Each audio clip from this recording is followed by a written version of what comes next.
Well, hello and welcome back to America Then and Now. Hope you're doing okay. You know I'm always going to tell you that, but I do. Don't forget to watch my videos and subscribe. It's really easy and it doesn't cost you anything. Um, as part of this series, I'm going to introduce you to some of my stories because as a kid, I grew up in a small town, and I grew up when lots of things are seemingly impossible by today's standards. And we're talking about growing up Southern, things that we boys and girls, mostly it's boys I'm going to be talking about since that's my perspective. Just things that we did, guys. Remember, we lived off hunting and fishing and sports. As we got a little bit older, we drank a lot of beer, but we were good kids. Me and my friends, there was never anything malicious. It was just part of being a Southern boy, teenager, young man. Just stuff. But I'm going to tell you some stories, and you got to imagine things that I tell you can't make up. You understand that?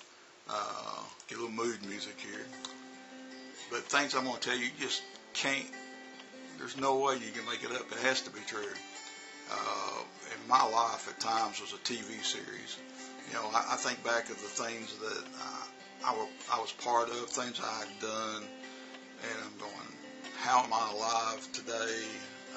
How did I eventually grow up? I guess we all do.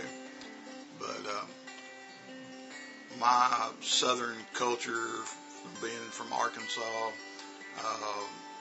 it just lent us boys doing all kinds of crazy stuff. And today I'll talk about a story. I was probably 13, and I had a friend named Terry, and we hunted all the time. Around his house was just a wilderness for us, and so we were always out, hunting squirrels and fishing the little creeks and things like that. And that's great for a young boy. Oh my gosh, there's no better way to be raised up. There was no internet. People didn't think about killing people. Didn't think about video games. None of that existed.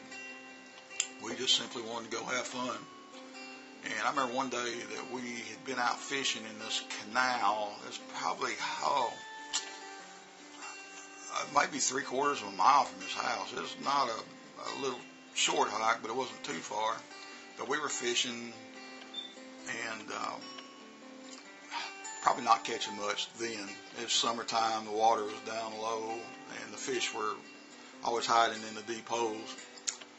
But we noticed his German Shepherd, one of our companions, he was digging in a hole just up about halfway up the creek bank. And our first thought was he probably digging a possum or something, and here we are, we're out, there's nothing to do, we're boys, 13-year-old boys, so whatever that dog finds or whatever we find, heck, it's entertainment. And we get up there, and his name was Sam, and I remember we were looking, Sam, what are you doing, and we backed him out of the hole, and we saw a tail, and it was scaly, and like, alligator. It's got to be an alligator. What we were seeing, we were thinking, oh my gosh, Sam is trying to dig up an alligator. Remember, we're 13. We had visions of Jurassic Park before there was Jurassic Park. So we had to figure out how we're going to do this, how we're going to get this thing out. Because remember, first we were thinking alligator. So we backed Sam out, and me or my friend, I can't remember who did it first, but we grabbed hold of that tail and started pulling on that tail. And this thing doesn't want to move. It is locked in. And you got to imagine that you got to envision creek bank, 13-year-old boys, and we're in a hole pulling on an alligator tail.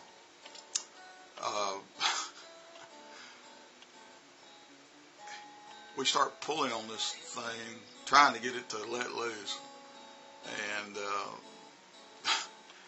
Sam digs some more, trying to get it out. And finally, it just became a contest of will. And you can imagine by now we got this big hole opened up, and we're reaching down, grabbing the alligator tail, and we got our feet planted, and we're pulling with all our might to pull this alligator out of the hole. And eventually we realize it's not an alligator. We start to see the back of what it is. And it's an armadillo, and a big one. It is a big old armadillo. And he's dug in. He doesn't want to give up the ghost. He doesn't know what is pulling on his tail. And like I said, the visualization of this had to be incredible if you were watching. And so we're taking turns pulling as hard as we can. We know we're going to wear this little critter out eventually. And we're pulling and pulling and pulling. And it's starting to give way. And we see his back feet, and the shell. And we're still, whoa, we're pulling, pulling, pulling. Boom! Eventually we have a big old armadillo. And he's wore out. He couldn't fight us if he wanted to. But they're peaceful anyhow, except for the claws. What are we going to do with the armadillo? We already have a story to tell. But guess what? We take the armadillo back home, and we let it loose, but we had to show people our trophy. But here we are. Armadillo what do you want to call it? Excavation. I can't even talk this morning. But that's part of Southern boys, or maybe boys just almost anywhere can get into that. But funny stuff, man. Like I said, you have to see the visual of that. Anyhow, one little story there, guys, of growing up Southern. And I hope you giggle about this as you think about it. I want you to have a good day. We'll talk to you soon, okay? So bye-bye.